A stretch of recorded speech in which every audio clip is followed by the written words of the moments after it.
बिस्मिल्लाहिर्रहमानिर्रहीम। आज हमने सूरह निसा की आयत नंबर 1 पढ़नी। सूरह निसा की कल कौन सी पढ़ी थी जी? सूरह बकरा की एक आयत शामिल है जो आपको पढ़ा चुका। अब सूरह निसा, बेटा याद रखिएगा, निसा के माने होते हैं औरतें। निसा के माने क्या हैं? कुरान पाक में ये सूरह बकरा के बाद ये बड़ी सूरत है। और नंबर 2, एक बात याद रखिएगा, सबसे ज्यादा औरतों के बारे में जो मसाइल हैं, औरतों के बारे में, वो इस सूरत में दर्ज किए गए हैं। अल्लाह ताला ने इसमें तफसील के साथ औरतों के मसाइल को बयान किया। और आपके जो निसाब में सबसे पहली जो आयत शामिल है वो आयत नंबर 1 है, 2 भी है, 3 भी है, वो आगे आ जाएंगी। तो आज हम आयत नंबर 1 का तर्जमा पढ़ रहे हैं, तवज्जो के साथ सुनिएगा। सबसे पहले लफ्ज है या अय्युहन्नास, या अय्युहा।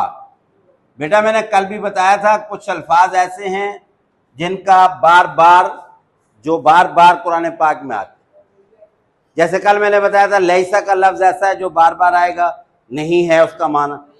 या अय्युहा ये खिताब के लिए, किसी को पुकारने के लिए बोला जाता है, या अय्युहा। इसके माने होते हैं, हम उर्दू में कहते हैं ए, ठीक है, ए, या अय्युहा। आगे है अन्नास। मैंने आपको बताया कि ये लफ्ज भी आप जिस तरह या अय्युहा भी कुरान पाक में बार बार आएगा, इस तरह अन्नास का लफ्ज भी आपने याद रखना है। इसके माने लोगो। या अय्युहन्नास क्या माना करेंगे? ए लोगो, तमाम के तमाम लोग। अन्नास से खिताब किए गए तमाम लोगों। देखें, या अय्युहन्नास, ए सारे के सारे लोगों। अब ये जो लफ्ज है ना, या अय्युहल्लज़ीना आमनू, ए ईमान वालो, या अय्युहल कुफ्फार, ए काफिरो। लेकिन यहां क्या कहा गया? या अय्युहन्नास, जिसमें काफिर, मुसलमान, मुनाफिक, यहूद, नसारा सब शामिल है। ए सारे के सारे लोगों। आगे लफ्ज क्या है जी? बोलो, पढ़ा करें, बोलो क्या है? इत्तकू। एक एक लफ्ज बोलें। इत्तकू का माना है डरो। ये अमर का सीगा है, हुक्म दिया गया। या अय्युहन्नास है लोगो, इत्तकू। इत्तकू का माना क्या है बेटा? डरो। इत्तकू, डरो। रब्बकुम, असल लफ्ज है रब्बा। और कुम का माना मैंने कल भी बताया था, कुम का मतलब तुम्हारा, तुम्हारा रब, यानी तुम अपने रब से डरो, तुम अपने। आगे जी, अल्लज़ी। अब ये लफ्ज भी कुरान पाक में बार बार आएगा। इसका माना अगर आप याद कर लें तो आपको पूरे कुरान में तर्जमा आसान हो जाएगा। अल्लज़ी का माना होता है जिसने। अल्लज़ी, जिसने। खलक़कुम, यही है ना? अब ये लफ्ज क्या है? खलक़ा। क्या है? खलक़ा। और आगे ये लफ्ज कुम आ रहा है। जैसे यहां पे कुम आया ना, कुम का माना क्या किया? तुम्हारा। इसी तरह से खलक़ा, खलक़ा का मतलब पैदा किया, कुम का मतलब तुम्हें। ये तुम्हें या तुम्हारा ये माना होते हैं कुम।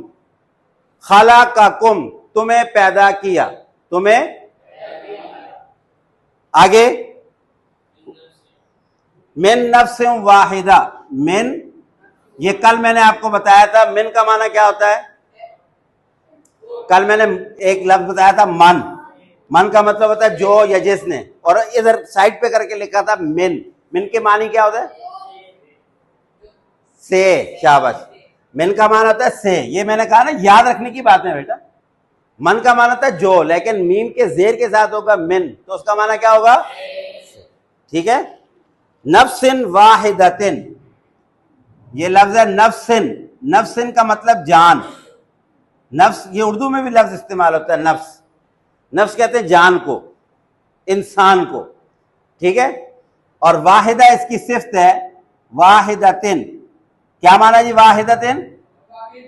वाहिद कहते हैं एक को, एक को। अब तर्जमा सुनिएगा गौर से। ए लोगो या यो नास इत्तकू डरो रब्बकुम अपने रब से, तुम्हारे रब से, अल्लज़ी खलक़कुम तुम्हें पैदा किया, सिर्फ पैदा नहीं, खलक़कुम तुम्हें मिन नफ्सिन वाहिदतिन एक जान से, एक जान से, पता है ना कौन मुराद है एक जान से? बताइए, एक जान क्या करके, क्या किससे पैदा हुए आप सारे लोग? शाबाश, हज़रत आदम अलैहिस्सलाम, ठीक हो गया। मिन नफ्सिन वाहिदा, ये पहला सेंटेंस है, याद रहेगा तर्जुमा। ए लोगो डरो तुम अपने रब से जिसने तुम्हें एक जान से पैदा किया, जिसने तुम्हें, आगे जी, खलाका मिन्हा ज़ौजहा, दूसरा सेंटेंस खलाका, क्या माना ये खलाका? देखें फिर आगे लफ्ज, यहां भी लफ्ज है खलाका, यहां कुम जमीर के साथ था, यहां खाली खलाका। खलाका का मतलब पैदा किया, खलाका का मतलब, शाबाश बोलो यार, खलाका, खलाका मिन्हा, खलाका, ये दो लफ्ज हैं, एक है मिन और एक है हा। मिन का माना आप पढ़ चुके हैं, मिन का माना